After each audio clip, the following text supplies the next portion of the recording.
kepada fraksi PDI Perjuangan. Makasih pimpinan. Kalau Pak Basuki buru-buru, mungkin kita bisa temani besok ke IKN semua Komisi 2. Makasih Pak Kepala OIKN dan jajaran. Saya ingin katakan bahwa dari awal kita mendukung yang namanya upaya pemindahan ibu kota sebagai sebuah upaya yang punya landasan historis, punya landasan filosofis, punya landasan teknokratik, ya, dan punya alasan-alasan ideologis, Pak. Tetapi memang, mohon maaf, sepengetahuan kami itu kita bangun secara bertahap, dan bertahap. Kenapa bertahap, dan bertahap? Karena pengalaman di banyak negara menunjukkan tidak semua proyek pemindahan ibu kota itu bisa berhasil. Dan yang berhasil tidak pernah yang dalam tempo sesingkat-singkatnya, kecuali mungkin Brasilia di Brasil sana, ya. Selebihnya kan perlu waktu cukup lama. Yang namanya Canberra itu 14 tahun Pak, baru parlemennya berkantor di sana, pindah dari Melbourne. Yang gagal banyak banget. Ya, paling dekat dengan Myanmar kalau nggak salah, Burma ya, itu hancur karena terlalu bernafsu. Kita lihat terlalu bersemangat, kata senior saya, Pak Komarudin. Putrajaya kita lihat bisa memindahkan pusat pemerintahannya, tapi tidak warganya. Jam 5 sore, kota hantu. Kan gitu.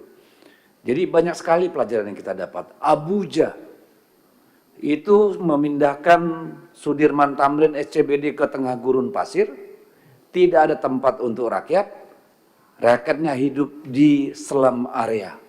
Kalau kita keluar dari Abuja Pak, harus dikawal tentara Pak, dengan mesin gun yang berapa milimeter itu, kalau enggak bisa-bisa enggak pulang Pak, langsung ke akhirat itu, gitu keluar ibu kotanya itu. Jadi itulah perlunya kita membangun ibu kota ini dengan kematangan berpikir, bukan dengan kemauan orang per orang. Jadi karena apa? Karena nanti resikonya banyak. Resikonya bisa nggak jadi, bisa jadi tapi compang-camping, bisa jadi tapi semeraut. Oleh karena itu perlu kehati-hatian yang luar biasa Pak, dengan belajar pada banyak negara lain. Mohon maaf nih Ketua, saya sedikit waktu karena ini. Salah satu alasan filosofis kita memindahkan ibu kota kita ke Kalimantan sana, itu ada landasan ideologisnya. Kita ingin pemerintah pusat menjadikan daerah itu jadi berandanya, bukan halaman belakang seperti selama ini. Selama ini daerah di luar Jawa itu jadi perbatasan.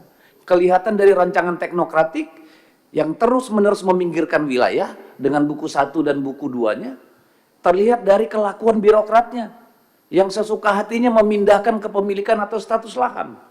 Tanah adat tiba-tiba hutan lindung, tiba-tiba konsesi, orangnya nggak pernah tinggal di sana. Kita ingin itu secara ideologis dirubah cara pandang itu. Jadi ini bukan urusan sekedar mindahin gedung, tapi changing the mindset of the nation, terutama birokratnya, terutama para pemimpinnya.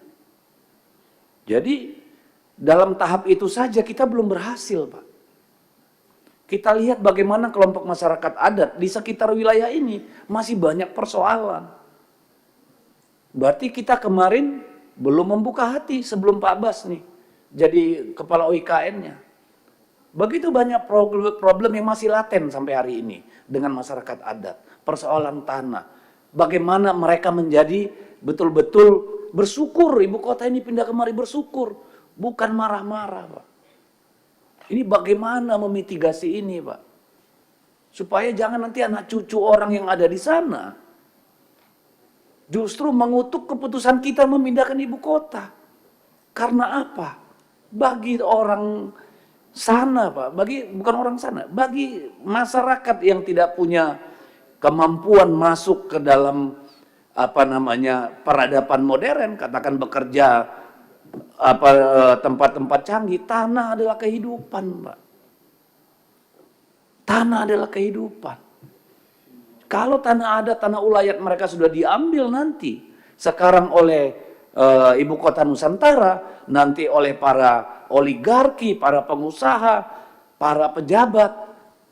Nanti generasi, 1-2 generasi setelah ini, Pak, kita dikutuk, Pak. Padahal kita udah di dalam kubur, Pak. Tolonglah, saya titip kepada Pak Ketua OIKM, persoalan rakyat ini, tolonglah diselesaikan dengan hati. Tolonglah mereka menjadi bagian utama dari pembangunan ini, Pak.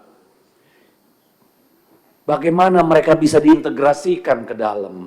Jangan nanti mereka seperti orang aborigin, Pak. Nonton, Pak. Kalau kita ke Australia beberapa tahun lalu, saya masih ingat. Kalau ada orang aborigin itu pasti mabok, dipukulin sama polisi, masukin ke mobil patroli. Jangan sampai orang Kalimantan sana seperti itu, Pak.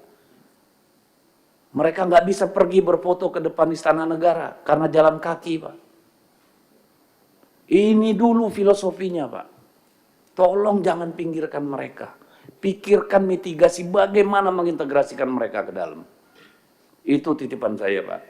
Yang kedua, Pak, pada stage pertama ini, saya mohon betul, Pak, konsentrasi dulu pada eksekutif, Pak. Apakah sudah selesai semua dengan 48 nomenklatur kementerian, Pak?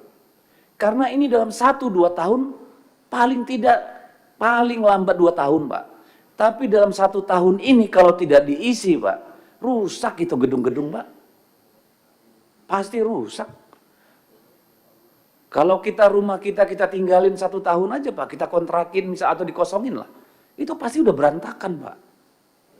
Jadi mohon sebelum berpikir membangun semua pindah pada saat yang bersamaan, tolong kita konsentrasi pada eksekutif dulu, Pak. Jangan kita mikir nanti bangun lagi, sekarang ini belum kelar, kita bangun lagi eksekutif, legislatif, bangun lagi judikatif. Ini biar terbentuk ekosistemnya, Pak.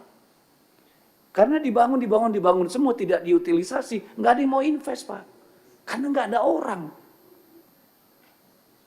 Kan begitu, Pak. Padahal biaya maintenance itu keluar triliunan, Pak. Jadi mohon supaya kita konsentrasi dulu eksekutif kita di sana. Gedung-gedung, tower-tower yang sudah dibangun, yang sudah ada ini, kementerian mana yang bisa kita pindahkan sekarang? Belajar dari Putrajaya. Putrajaya itu setelah 4 tahun membangun, Pak, cuma 300 orang di sana kerja, Pak. Tahun berikutnya baru masuk 3.000 orang, Pak. Itu kalau kita mau membangun ekosistem, Pak. Jadi kalau saran saya, kalau memang sudah ada gedung, rumah-rumah menteri sudah jadi, berapa, Pak? 36 sudah jadi. Oke. Kalau tidak mungkin semua, tentu ada beberapa yang harus kita pindah sekarang ke sana. Supaya menciptakan demand, Pak. Kalau enggak, sampai kapan, Pak? Orang yang investasi untuk bisnis di sana, mati, Pak. Pasti pakai bank itu semua. Kalau enggak ada demand-nya, kan hancur itu lama-lama barangnya juga, Pak. Jadi tolong disampaikan kepada Bapak Presiden, pindahkanlah secara bertahap. Apakah Menteri Desa perlu segera pindah ke sana? Ayo, Menteri Desa, biar lebih dekat dengan desa-desa. Lebih cepat berubah cara pandangnya. Mungkin Kementerian Kehutanan, Kementerian Lingkungan Hidup, Kementerian Pertanian, ayolah. Mungkin juga tidak harus semua. Secara bertahap. Tapi harus segera diisi, Pak. Itu yang kedua, Pak. Yang ketiga, Pak. Dibagi waktunya. Iya. Mohon dipahami juga bahwa ini tidak sekedar tentang ASN-nya. Ini juga menyangkut keluarganya. Jangan justru pemindahan ASN memberikan beban tambahan kepada para pegawai. Jadi 2 rumah mereka, Pak. Suami di sana, istri di Jakarta. Kan gitu nih. Ini kan perlu disiasati, Pak. Artinya Kalau mereka pindah ke sana, sekolah udah ada dong, rumah sakit udah ada. Sudah harus running, disesuaikan dengan jadwal sekolah anak-anak. Itu kalau kita mau membangun dengan benar. Kalau enggak nanti anggaran negara yang diborosin, Pak. Bolak-balik bikin perjalanan dinas ke Jakarta balik, Pak. Supaya bisa ngunjungin keluarga. Boncos lagi anggaran. Jadi saya mohon ini betul-betul, karena masih banyak teman-teman lain tentunya yang memerlukan waktu. Yang paling penting saya berharap yang pertama itu bertahap, Pak, sudah segera harus mulai diisi. Dan kemudian tadi yang masyarakat Kalimantan, dan kemudian terakhir saya, Pak, mungkin pada pertemuan berikutnya bisa disiapkan pada kita mitigasi pemindahan itu, Pak. Ya, skenarionya mulai kapan, berapa, yang mana saja. Kan itu kan bisa kita diskusikan, Pak. Karena kan memang itu harus, dan setahu saya dulu itu juga udah disiapkan. Ya, kan udah disiapkan juga itu. Cobalah supaya kita dalami lagi, supaya ini menjadi perhatian Bapak Presiden. Nah, saya sayang sekali, Pak, kalau kita tunggu nanti eksekutif dibangun, legislatif, yudikatif. Ini eksekutif aja repot nih, Pak. Staf tenaga ahlinya 5, Pak. Rumah mereka siapa yang nyediain? Nanti cukup nggak gaji mereka untuk nyewa tempat di IKN? Ini kan persoalan yang kompleks. Makanya saya berharap dulukanlah dulu eksekutif masuk ke sana supaya ini terbentuk ekosistemnya. Begitu Ketua, terima kasih.